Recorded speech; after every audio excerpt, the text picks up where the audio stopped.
بسم اللہ الرحمن الرحیم۔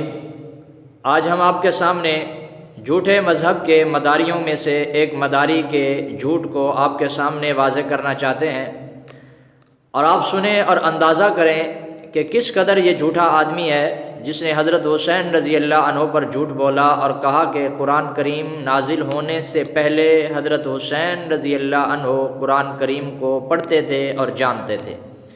آپ ملاحظہ کریں، پھر اس کے بعد انشاءاللہ اس کا تحقیقی جواب ذکر کیا جاتا ہے۔ سنیں اس جھوٹے ذاکر من رسول اللہ رحمہ، اور میرا بھائی حسین رسول اللہ سے ہم سب سے زیادہ قربت رکھتا ہے۔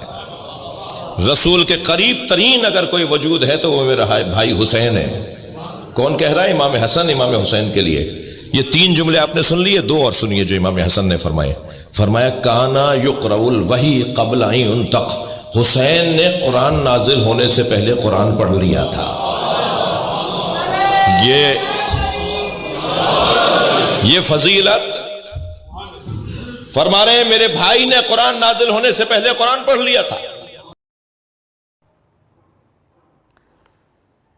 بسم اللہ الرحمن الرحیم۔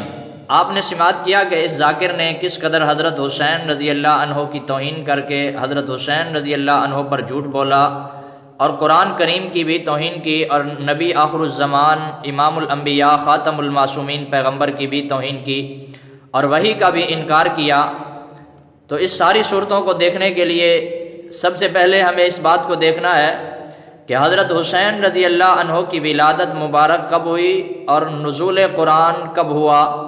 حضرت حسین رضی اللہ عنہ کی ولادت شیعہ مصنف منتہی الاعمال شیخ عباس قمی کی کتاب اس نے منتہی الاعمال میں ذکر کیا کہ 3 شعبان 4 ہجری میں حضرت حسین رضی اللہ عنہ کی ولادت ہوئی، اور جب حضرت حسین رضی اللہ عنہ کی ولادت ہوئی تو اس سے پہلے قرآن کریم کا آدھے سے زیادہ یعنی تہائی سے بھی زیادہ حصہ قرآن کریم کا نازل ہو چکا تھا، اور حضرت حسین رضی اللہ عنہ کی پیدائش اس کے بعد میں ہوئی ہے۔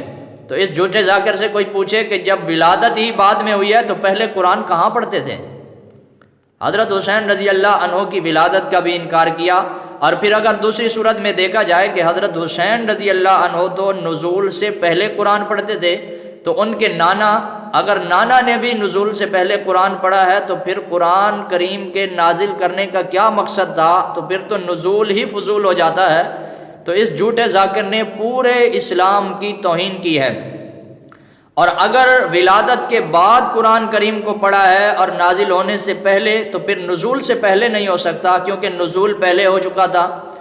اور اگر یہ دیکھا جائے جو دوسری اس نے بات کی ہے کہ ان کی نظر تو لوح محفوظ پر تھی، تو اللہ تعالیٰ نے اپنے قرآن کریم میں بیان فرمایا ہے، اور شیعہ مصنف شیعہ مقبول دہلوی نے بھی اس کا ترجمہ اور تفسیر یہی کی ہے کہ کسی شخص کو، نہ کسی نبی کو، نہ کسی ولی کو، نہ کسی مقرب کو اس بات کا بھی علم نہیں ہے کہ کل اس کے ساتھ کیا ہوگا۔ ان اللہ عندہ علم الساعۃ وینزل الغیث ویعلم ما فی الارحام وما تدری نفس ماذا تکسب غدا وما تدری نفس بأی ارض تموت، کہ کون سا شخص کہاں فوت ہوگا، وما تدری نفس ماذا تکسب غدا، اور کل کون کیا کرے گا، کسی کو اس بارے میں بھی علم نہیں ہے، چہ جائے کہ وہ لوح محفوظ پر قرآن کو پڑھے۔